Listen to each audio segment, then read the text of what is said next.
다음 주에도 아플 거야 라고 예언하는 경우도 있고요. 아무튼 그렇게 계속 질병이 돌고 또 다시 예전에 코로나의 악몽까지는 아니더라도 약간 그런 사태가 기억날 수 있는 그런 전조 증상이 조금은 있는데, 그래서 진짜 조심하셔야 됩니다.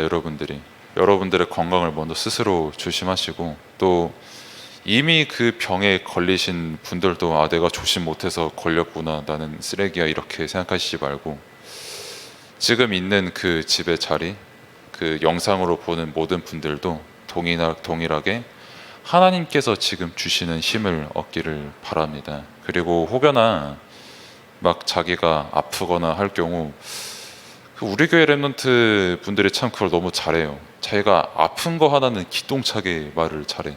이제 교회를 안 가려는 그 어떤 수단으로 이용하려고 말을 하는 건지, 아니면은 진짜 어떤 보고 정신, 쌤과 나와의 어떤 소통을 위해서 말을 하는 건지는 저는 정확히는 모르겠습니다만, 아무튼 여러분들이 쌤들한테 말하는 거 너무 잘하는 거예요.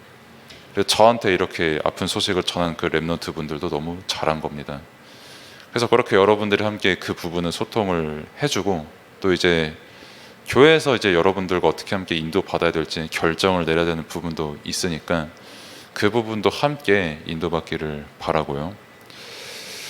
특별히 그래서 지금 오신 랩런트 분들, 그리고 실제 집에서 듣는 랩런트 분들 동일하게 함께 말씀을 통해서 은혜를 얻고, 또 특별히 아플 때 더 큰 하나님의 은혜를 체험하는 그런 시간 되기를 바랍니다.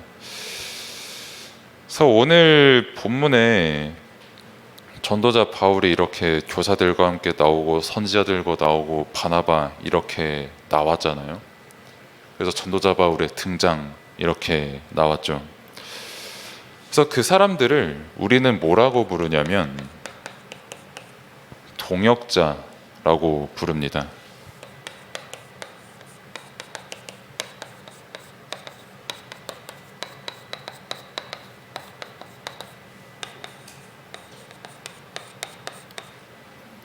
동역자들이죠.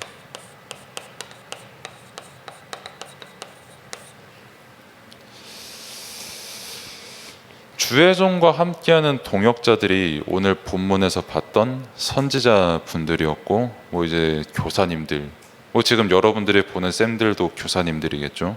그리고 바나바, 니게르, 시므온, 구레네 사람, 그러니까 왕족 출신도 있었고 귀족 출신도 있었고, 반대로 그냥 저쪽 다른 지방 사람들의 출신도 있었는데 다 같이 모였다는 말이에요, 일단.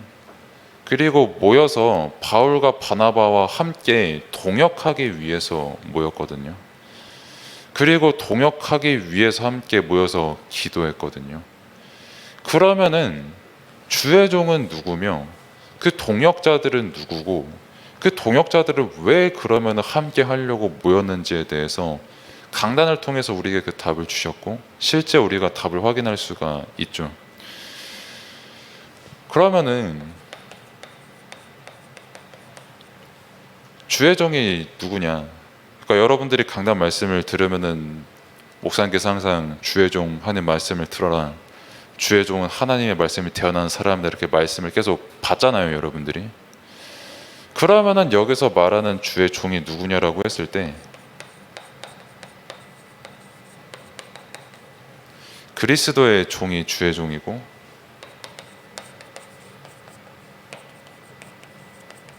하나님께서 세우신 주의 종이에요. 맨 처음에 예수님과 12제자는 여러분들이 다 알고 있죠. 그런 최후의 만찬 그런 그림도 있고, 그 제자들을 세우셨어요. 왜?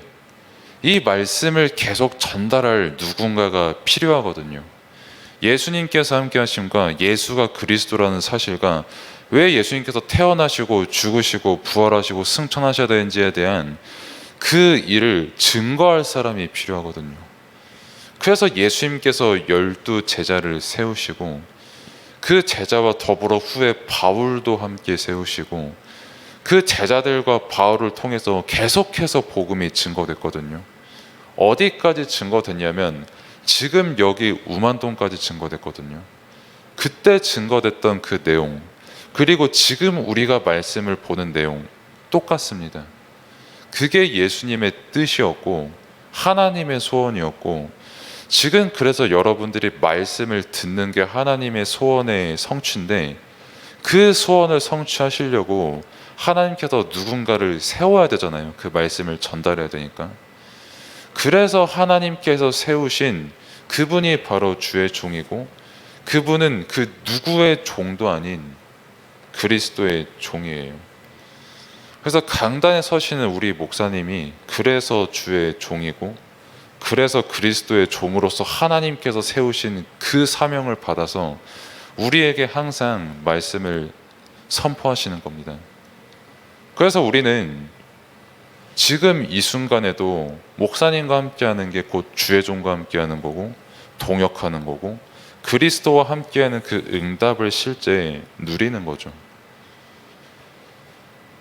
이 원리를 알지 못하면, 그러니까 왜 여러분들이 지금부터 이거를 알아야 되냐면, 지금 이거 모르잖아요, 여러분들이.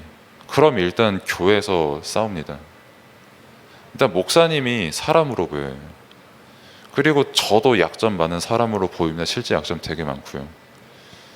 그리고 반대로 제가 이 정체성이 없으면 저도 똑같이 그냥 적당히 시간 때우고 나는 내 인생 살래라고 하는 가장 비참한 인생을 살게 되겠죠. 내 동역자들, 그리스도의 동역자가 아니라 인본주의 같은 동역자가 되어버리겠죠. 그래서 이게 항상 듣는 말이고, 뭐 그냥 지나가는 말 같고, 뭐 바울이 그랬구나라고 하는 그 말일 수 있지만, 여러분 나이 때 이게 뚜렷하게 각인이 되지 않으면 결국 목사님이 사람으로 보입니다. 사람 맞는데 그냥 사람의 종으로밖에 안 보이게 되는 거예요. 왜 이렇게 세게 말하냐면, 이게 안 돼서 사실 교회에 싸움이 일어나는 거거든요. 근데 여러분들도 랩넌트인데 똑같이 그거를 답습하면 안 되거든요. 그래서 항상 이거를 여러분들이 늘 아셔야 되고, 당시 그리고 강단 말씀에서 나왔던 게,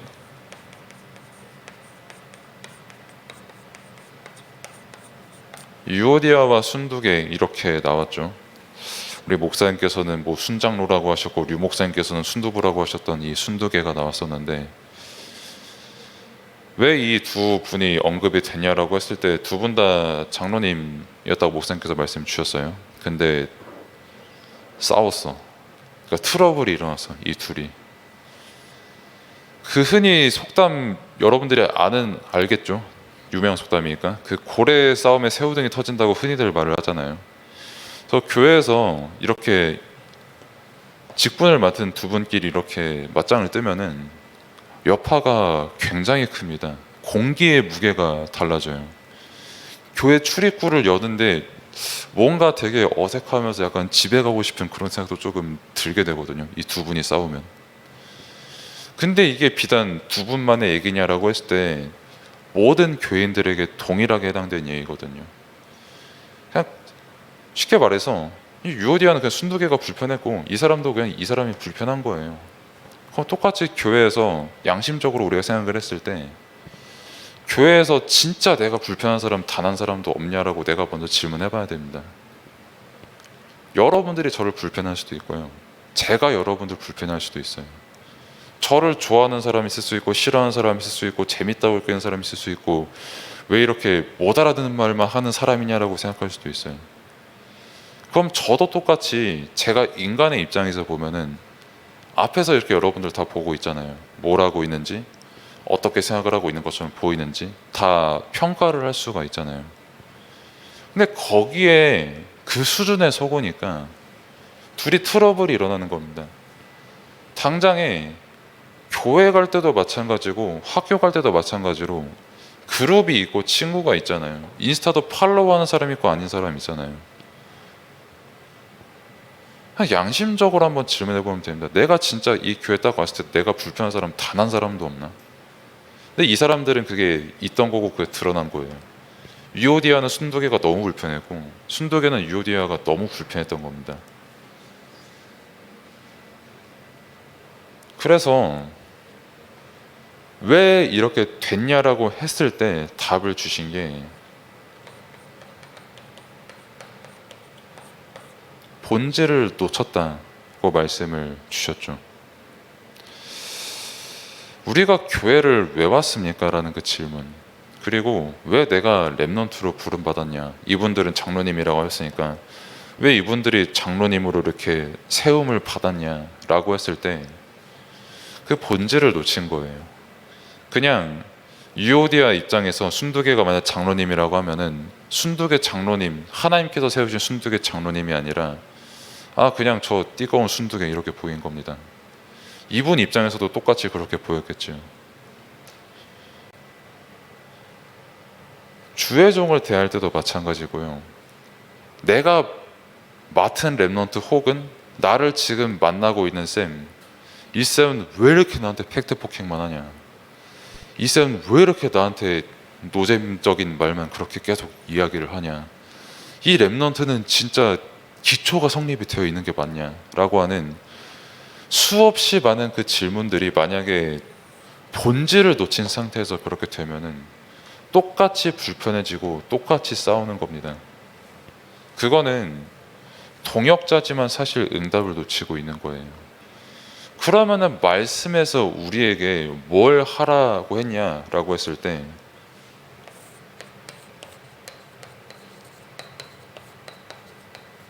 같은 마음을 품으라고 하셨거든요. 같은 마음이 뭐냐라고 했을 때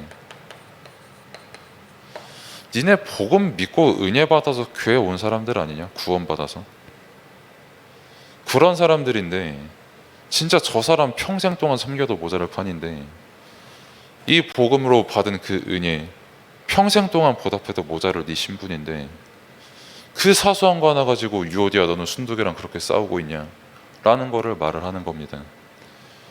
그러니까 정확히 말하면 왜 싸웠냐가 이 이야기의 핵심이 아니라 그만큼 니네가 받은 복음의 은혜가 크기 때문에 그 본질을 놓치지 말라는 거예요. 그리고 그 복음을 전달하기 위해서 하나님께서 세우신 주의 종도 너무 귀중한 존재이고 그 주의 종의 귀중한 주의 종을 통해 말씀을 받은 여러분도 똑같이 귀중한 존재라는 거예요. 그 본질을 잊지 말라는 겁니다. 그래서 우리는 귀중한 동역자고 그리스도와 함께하는 동역자고 그래서 우리는 성향이 안 맞을 수 있고 성격이 안 맞을 수 있고 5만 가지 생각이 다 들 수 있을 수가 있지만 우리의 본질은 복음이에요. 같은 마음, 같은 생각, 같은 내용을 가지고 있는 동역자라는 말이에요. 이 같은 마음을 품고 바울이 가장 먼저 한 게 뭐냐면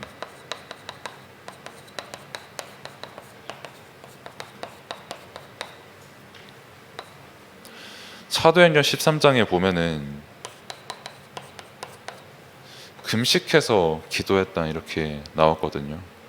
우리 보고 그럼 밥 굶으라는 소리냐 라고 했을 때 굶으라는 게 아니라 굶으면 좋지만 그만큼 집중을 했다라는 겁니다. 선지자들, 선생들, 그리고 이름을 지칭 호명한 한 명 한 명 한 명 모두가 금식 40알에 집중해서 기도했다는 거거든요. 뭘 위해서라냐고 했을 때 성령인도 받기 위해서 기도한 겁니다. 간혹 가다가 금식에 대해서 오해하는 분들도 되게 많아요. 저 같은 경우도 이제 100% 타의적으로, 그러니까 저는 되게 하기 싫었는데 끌려가서 3주 동안 금식을 한 적이 있거든요. 3주 이상 차 마시면서 이상한 차는 아니고 아무튼 그냥 차 마시면서 딱 3주 지나고 무슨 생각이 드냐면 저만 그런 건지 모르겠는데 단 게 너무 땡기더라고. 그래서 당시 제가 가난한 학생이었으니까 전 재산 8,000원을 가지고 편의점을 가서 8,000원치 초콜릿을 사가지고 한 번에 그걸 다 먹었어요. 8,000원치 초콜릿을. 여기 입주위 다 시꺼매지면서. 그만큼 쉽지 않은 게 금식인데 뭐 금식해가지고 그때 뭐 살 되게 많이 빠지긴 했어요. 이점을 봐가지고. 지금 제가 한 82kg 정도 되는데 그때 67kg까지 빠졌거든요. 이거 해가지고. 또 67kg 상태에서 운전면허 시험도 봐가지고 한 번 떨어지고 붙었어요. 나 운전하다가 멍해지더라고 사람이. 하다가 옆에서 탈락이라고 저한테 말씀하시길래 참 인생이 그렇다. 조금 밥 굶고 운전면허 떨어져가지고 재시험 치러 또 와야 되고 아무튼 뭐 이상한 소리 좀 했는데, 아무튼 그렇게 금식하면서 집중하면서 기도한 게 성령 인도를 받기 위해서거든요. 한번 생각을 해봅시다. 우리가 진짜 성령 인도 받기 위해서 함께 모여서 기도하자라고 하는 그 시간이 우리 교회에서, 그러니까 정확히 말하면 우리 부서에서 얼마만큼 있냐라고 했을 때는 그냥 대놓고 말해서 좀 도전을 해야 되는 부분이 맞아요. 아까 쌤들한테도 말을 했지만 보통 사람들이 일을 다 계획을 해놓고 그 다음에 이거 받자 하거든요. 그러니까 성령인도 받자고 하거든요. 근데 사실은 우리가 먼저 집중하고 기도를 하고 성령 인도를 받으면서 일을 기획을 해야 되는 거예요. 이거는 근데 도전하면 돼요. 그리고 그 모든 과정을 통해서 이미 하나님께서 우리 인도하셨기 때문에 우리는 그 응답을 누리면서 도전을 하면 되는 거예요. 이거는 되게 여러분들에게 어려운 얘기일 수 있는데 여러분들은 분명히 한 가지만 붙잡으면 됩니다. 복음 붙잡으면 됩니다. 복음을 위해서 하나님께서 목사님을 세우시고 우리도 이렇게 함께 세우시고 여러분들에게 복음을 지금 전하고 있다는 거를 여러분들이 꼭 기억하고 믿으면 되는 거예요. 그러면서 이제 두 번째로 좀 포럼을 좀 또 많이 해봐야 되는 거는, 복음으로만 할 수 있는 치유라고 했을 때 그 본문이 똑같이 사도행전 13장, 16장, 19장 나오거든요. 한마디로 이거는 영적인 거를 치유하는 겁니다. 영적인 것들 함께 포럼을 하시면서 실제 영적인 게 치유된 사람이 어떻게 미래가 치유됐는지 우리가 함께 여러분들의 말씀을 통해 확인을 하면 되는 거예요. 왜 영적인 치유가 필요하냐라고 했을 때 뭐 길게 말씀 안 드리겠습니다. 시간도 많이 지났고, 영적인 거 없다고 하는 게 지금 더 이상한 세상이잖아요. 솔직히 뭐 무당은 말할 것도 없고 최근에 개봉한 뭐 아바타라는 영화 하나만 봐도 그렇고, 얼마 전에 계속해서 제가 이거 말씀드릴 때 그 문화들이 끊이질 않잖아요. 뭐 할로윈도 그렇고 계속해서 나타나는 그 문화들이. 그러면은 미래는 어떻게 되냐라고 했을 때 이게 더 심각해지거든요. 바울은 그거를 알고 회당에 들어갔거든요. 그럼 회당에 왜 들어갔냐? 여러분들과 같은 렘넌트들에게 실제 미래를 살아갈 여러분들이 똑같이 앞선 유오디아 순두개처럼 눈에 보이는 작은 것 때문에 교회에서도 싸우고 이런 수준으로 살아가는 게 아니라, 진짜 우리가 복음을 가지고 복음으로 모든 것 살릴 수 있는 그 능력을 갖추게 살게끔 하기 위해서 바울이 계속해서 회당 들어갔거든요. 실제 미래에 이 사역, 복음을 전달할 사람은 여러분입니다.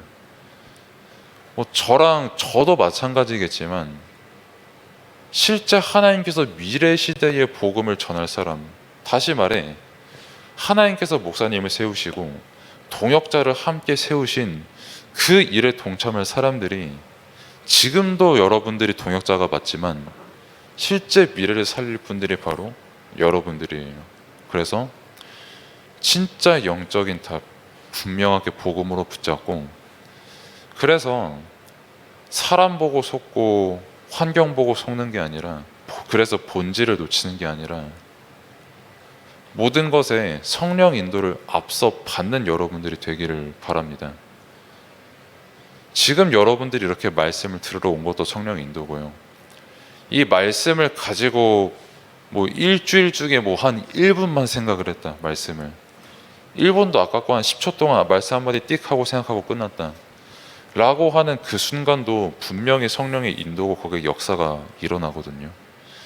그래서 여러분들이 렘넌트고 여러분들이 현장을 살릴 유일하고 완전한 답을 가진 분들이기에 그래서 현장에 속지 않고 본질을 놓치지 않고 복음을 분명하게 붙잡고 동역자의 응답을 누리는 여러분들 되기를 바랍니다. 기도하겠습니다. 하나님 감사합니다. 정말 분쟁이 가득한 시대, 내 것을 주장하지 않으면 분해서 견디지 못하는 시대를 우리가 살아가고 있고 특별히 렘넌트들이 살아가고 있는 와중에 교회에서조차도 저런 부분들이 보이는 그런 시대 속에서 정말 렘넌트들이 속지 않고 본질을 놓치지 않고 복음을 더욱 깊이 깨달아 정말 말씀으로 삶의 모든 것을 정복하고 더욱더 성령의 인도받는 그런 렘넌트로 자라날 수 있도록 하나님께서 은혜를 베풀어 주옵소서. 그렇게 세상이 할 수 없는 영적 치유를 미래 시대에 가장 선두로 응답으로 누리는 렘넌트들로 인도받을 수 있도록 하나님께서 모든 것을 지키시고 인도하여 주옵소서. 예수 그리스도의 이름으로 기도드립니다. 아멘.